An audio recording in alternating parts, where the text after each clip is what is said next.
दोस्तों, NEET exam के related जो भी बातें चल रही है, जो भी गड़बड़ चल रही है, वो खत्म होने का नाम ही नहीं ले रही। ऑल इंडिया रैंक 1 मिले हुए टोटल 67 बच्चे हैं और कुछ बच्चों को ग्रेस मार्क्स भी दिए गए हैं। ये सारा मामला इतना फैल गया है कि ये अब सुप्रीम कोर्ट तलक चला गया है और सुप्रीम कोर्ट ने कुछ ऐसे डिसीजन लिए हैं जिनकी वजह से शायद नीट की एग्जाम फिर से कंडक्ट करनी पड़ सकती है, यानी कि बच्चों को फिर से नीट की एग्जाम देनी पड़ेगी। तो चलिए जानते हैं कि आखिर ये सारी बातें क्या है।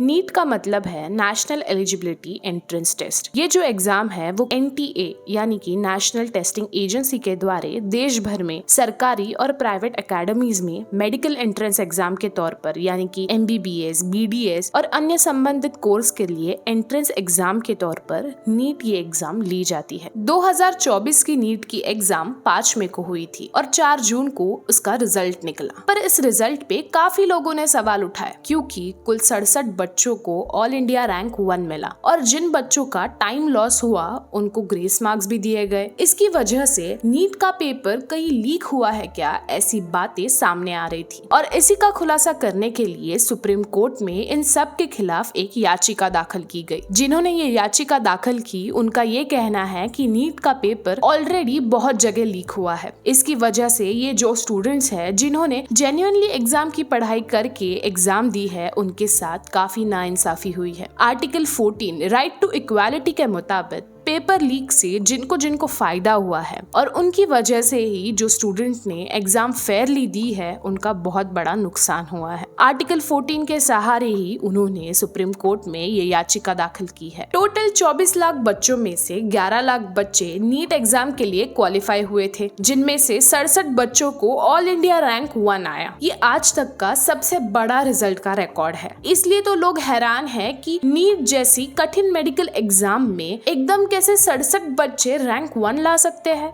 इन सब पर NTA का एक ऐसा जस्टिफिकेशन था कि नीट एग्जाम की तुलना में इस साल की एग्जाम काफी इजी रखी गई थी और प्रश्न पत्रिका में जो भी आंसर्स थे उनके लिए 2-2 ऑप्शन रखे गए और जिन बच्चों का लॉस ऑफ एग्जामिनेशन टाइम हुआ था उनको टाइम लॉस के लिए ग्रेस मार्क्स भी दिए गए। पर दोस्तों, इन सारे जस्टिफिकेशन के बावजूद भी सुप्रीम कोर्ट में याचिका दर्ज हुई। नीट के एग्जाम के रिजल्ट के साथ जो भी खिलवाड़ या जो भी गड़बड़ हुई है उसकी वजह से काफी बच्चे रास्ते पर आकर मोर्चा कर रहे हैं। उनकी सिर्फ यही मांग है कि आखिर ये नीट की एग्जाम रद्द ही कर दो, क्योंकि बहुत सारे बच्चे अपना घर छोड़ के एग्जाम के प्रिपरेशन के लिए ही बाहर पढ़ने आते हैं। कुछ बच्चे तो इतने ग्रामीण विभाग से आते हैं कि उनकी माता पिता अपनी भूख मार कर उनकी फीस भरते हैं। ऐसे में इतनी साल पढ़ाई करके जब रिजल्ट के वक्त ऐसी लापरवाही का मामला होता है तो वाकई सारे स्टूडेंट्स चिढ़ जाएंगे। नीट एग्जाम के स्कैम ने अब एक पॉलिटिकल टर्न ले लिया है। कुछ पार्टीज का कहना है कि सच में नीट एग्जाम में काफी गैर व्यवहार हुआ है,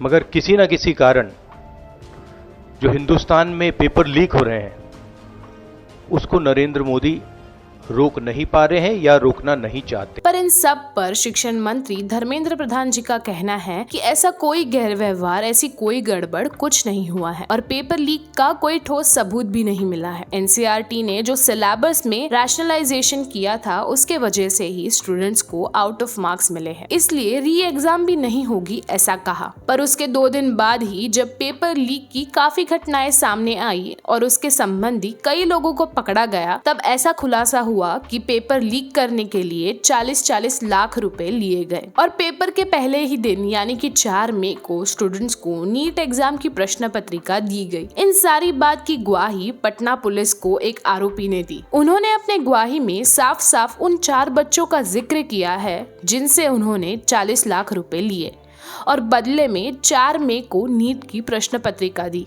तभी धर्मेंद्र प्रधान जी ने अपने 2 दिन पहले की हुई स्टेटमेंट चेंज की और NTA में सचमुच सुधारणा की आवश्यकता है और सरकार इस संबंध में सही निर्णय लेकर ही काम करेगी, ऐसा उन्होंने जाहिर किया। NTA ने 1563 स्टूडेंट्स की फिर से री एग्जाम 23 जून को लेने का निर्णय लिया है और जिन बच्चों को ग्रेस मार्क्स दिए गए थे उनसे वो ग्रेस मार्क्स निकालने का भी निर्णय केंद्र सरकार ने दिया है। अभी जिनको ग्रेस मार्क्स मिले हैं उन स्टूडेंट्स के पास सिर्फ दो ही ऑप्शन है। ऑप्शन नंबर 1 है कि 5 मई 2024 को जो पहली एग्जाम हुई थी उसके जो एक्चुअल मार्क्स थे वही उनको एक्सेप्ट करने पड़ेंगे, उनमें से ग्रेस मार्क्स निकाले जाएंगे। और ऑप्शन नंबर 2 है कि उनको 23 जून को री एग्जाम देनी होगी जिसका रिजल्ट 30 जून को निकलेगा। सुप्रीम कोर्ट इसके बारे में अपना अगला निर्णय 8 जुलाई को लेगी। दोस्तों इन सब में एक काफी बड़ी चीज हाईलाइट हो रही है कि सस्टेनेबल जॉब मिलना ये काफी बड़ा मुद्दा हो गया है। 24 लाख स्टूडेंट्स क्यों सिर्फ नीट एग्जाम की ही तैयारी कर रहे हैं? क्या बाकी के फील्ड्स में उन्हें सस्टेनेबिलिटी नहीं दिखाई दे रही? इस विषय पे भी सरकार ने गौर करना काफी जरूरी है,